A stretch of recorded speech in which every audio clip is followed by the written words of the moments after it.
સાધના વિદ્યામંડળના સ્થાપક સ્વર્ગસ્થ અજીતભાઈ ઠાકરની 100મી જન્મ જયંતિ નિમિત્તે જીવંગ પાથે પુસ્તકનું વિમોચન।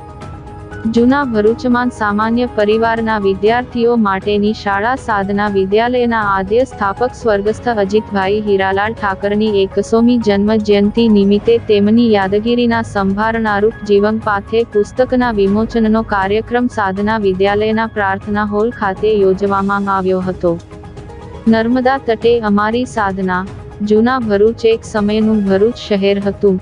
ભરૂચ શહેરની જાણીતી શાળા સાધના વિદ્યાલય સામાન્ય વર્ગના બાળકો શિક્ષણથી વંચિત ન રહે તે માટે શાળાના આદસ્થાપક સ્વર્ગસ્થ અજીતભાઈ ઠાકરે વર્ષ 1961માં આ શાળાનું નાનું અમથું એક બીજ વાવી તેમાંથી અંકુર ફૂટીને આજે એક મોટું વડલા સમૂહ વટવૃક્ષ બનીને શિક્ષણરૂપી છાંયડો આપી રહ્યું છે।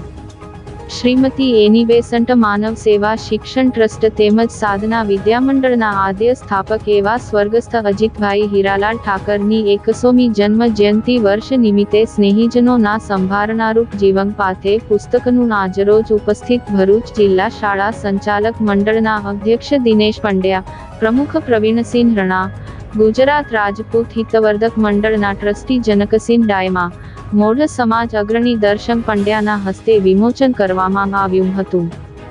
આ પ્રસંગે જીવંગ પાથે પુસ્તકનો વિચાર મૂકનાર તેમજ સંકલન કરનાર સાધના વિદ્યામંડળ ટ્રસ્ટી વસંતભાઈ જોશી, ટ્રસ્ટના પ્રમુખ સરલાબેન જોશી, મંત્રી ભરતભાઈ પટેલ, શાળાના સુપરવાઇઝર અને શિક્ષક સંઘના પ્રમુખ રવિન્દ્રભાઈ પટેલ સહિતનાઓએ આજના દિવસે સ્વર્ગસ્થ અજીતભાઈ ઠાકરને યાદ કર્યા હતા અને તેમના સંસ્મરણો વાગોળ્યા હતા। સમગ્ર કાર્યક્રમનું સફળ સંચાલન શિક્ષક મહેન્દ્રભાઈ વાછાણીએ કર્યું હતું। આજે ભરૂચ જિલ્લો એ મારી કર્મભૂમિ બની છે, તો આજના પ્રસંગે વિદ્યાર્થીઓ માટે અજ્ઞાનના અંધારામાંથી જ્ઞાનરૂપી પ્રકાશમાં લઈ જવા માટે અડગ બનીને સાધના વિદ્યામંડળની સ્થાપના કરનાર એવા અજીત દાદાને હું યાદ કરી વંદન કરું છું। મિત્રો, અજીત દાદાની વાત કરીએ તો